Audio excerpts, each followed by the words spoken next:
নামাজ পড়েন নাই, এখন তো আছে তাই না? তারা ফজরের 2 রাকাত ফরজ নামাজ পড়েন, তারপরে নামাজ পড়বো। বসেন, আল্লাহর বাকিরা বসেন।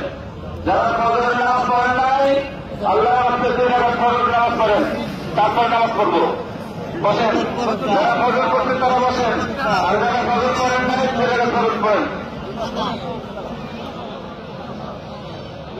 আর বসেন, আর বসেন, যারা ফজর পড়েন না ফজর পড়ে থাকে।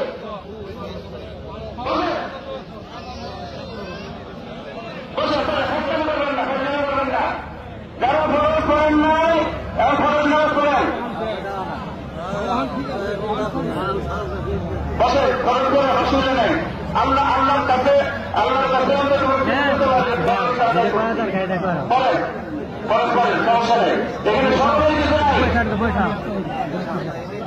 একটা করে বলবেন না কেউ, যারা নামাজ না করছেন তারা ফরজ করেন, 5 মিনিট পরে নামাজ পড়তেছি।